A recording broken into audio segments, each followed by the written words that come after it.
Engineering graduates association power development department की तरफ से आज ये प्रेस कॉन्फ्रेंस में सभी जेएंडके की मीडिया का बहुत बहुत स्वागत है।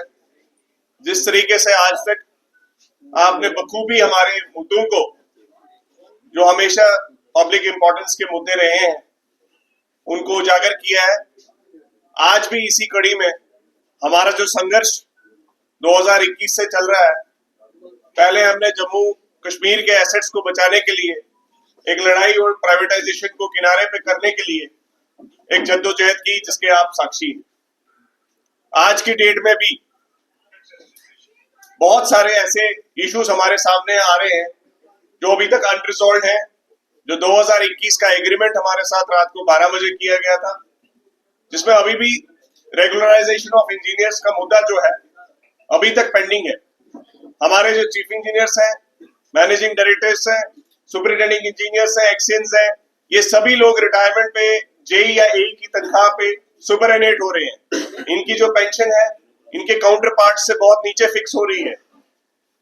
ये एलजी साहब ने उस टाइम पे डिसीजन लिया था स्टेट एडमिनिस्ट्रेटिव काउंसिल में कि इसको 2 महीने के अंदर अंदर कंप्लीट किया जाएगा प्रोसेस को, और इन सबको रेगुलराइज किया जाएगा। लेकिन आप सबसे मैं ये साझा करना चाहता हूं, हमने हर प्रकार की कोशिशें की और पिछले 10 महीने में डिपार्टमेंट की तरफ से अभी तक एस्टैब्लिशमेंट कमेटी के पास प्रपोजल तक नहीं भेजा गया। जो क्वेरीज वहां से लग के आई थी उसको साल भर से अपने पास डिपार्टमेंट ने रखा, और उसको रिजॉल्व न करने की वजह से हमारे इंजीनियर्स लगातार सफर कर रहे हैं।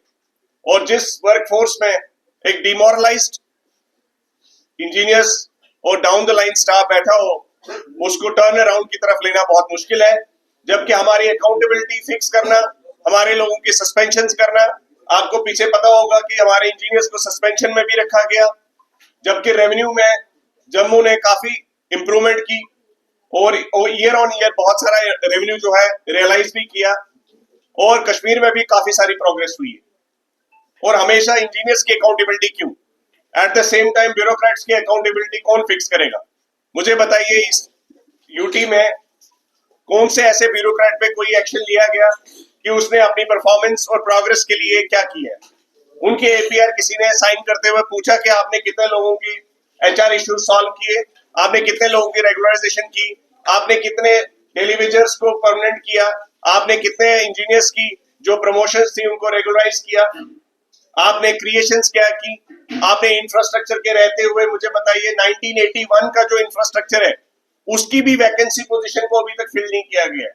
आज भी हमारे एक्सेंस 50 से ज्यादा खाली पड़ी है पोस्टें, 150 से ज्यादा एडब्ल्यूएस की पोस्टें खाली पड़ी हुई है, एईस की, जेईस की 450 जेईस की वैकेंसीज खाली पड़ी हैं।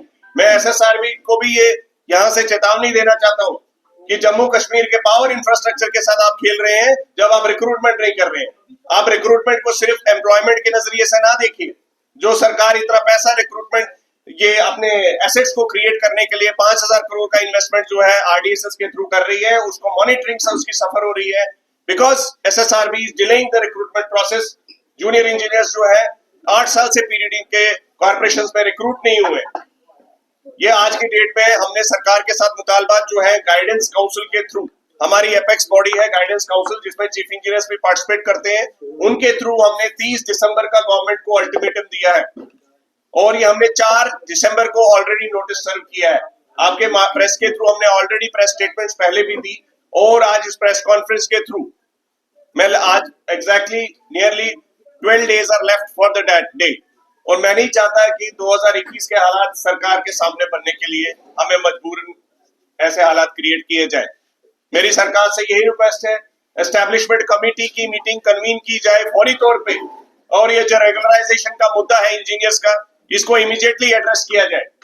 मैं ये भी बोलना चाहता हूँ, साथ ही साथ हमारी चीफ इंजीनियर्स लगातार मेहनत करते हुए कल पावर डेवलपमेंट डिपार्टमेंट के 557 डेली वेजेस को रेगुलराइज करने का डिसीजन जो है चीफ इंजीनियर जेपीडी सेल ने भी लिया। तो जो हमारे इंजीनियर्स हर लेवल पे अपने पीडीडी कम्युनिटी को और ओवरऑल पब्लिक को सर्व कर रही है बखूबी तौर पे, लेकिन as far as his own emoluments are concerned, as far as his own social status is concerned, that is being degraded and disillusioned। आज की डेट में हमारा इंजीनियर जो है काफी डिमोटिवेटेड फील कर रहा है, और हमारी लगातार सरकार से ये कोशिश रही है कि इस मुद्दे को एड्रेस किया जाए। इस जो 30 तारीख का प्रोटेस्ट है उसके वास्ते से मैं आपको बताना चाहता हूं कि सभी पावर डेवलपमेंट डिपार्टमेंट की यूनियंस का हमें सपोर्ट मिला है और 30 तारीख को जो है पूरा मन जो है एक प्रोटेस्ट किया जाएगा। मैं सरकार से अभी भी रिक्वेस्ट करता हूं कि इसकी नौबत ना आने दे, इसकी नौबत ना आने दे। और अभी आपके पास काफी समय है और हम कुछ भी अगेंस्ट द रूल्स नहीं मांग रहे। आपने एक काम पिछले 4 साल में नहीं किया जो आपको 2 महीने में करना था। हमारी उमर अब्दुल्ला साहब से भी ये अपील है, आपने जब ये चेयर संभाली है आज उसको भी 2 महीने हो गए, आपके रहते काफी सारी प्रमोशंस के लिए आपने हरी झंडी दी, लेकिन साथ ही साथ ये रेगुलराइजेशन का मुद्दा जो है हमारे लिए नासूर सा बना हुआ है और इसको एड्रेस करने के लिए आपकी एक आवाज पे ये सारे ब्यूरोक्रेट जो है इसको एक आवाज में थ्रू करेंगे, क्योंकि ये लोगों की फैमिलीज के साथ जुड़ा हुआ मुद्दा है। और जो लोग हमारे रिटायरी लोग वो सेक्रेटेरिएट के गलियारों में जो उनको घूमना पड़ रहा है आफ्टर रिटायरमेंट, डिग्निफाइड लाइफ नहीं जीने को मिल रही है, वो सबको आप रिजॉल्व कर सकते हैं।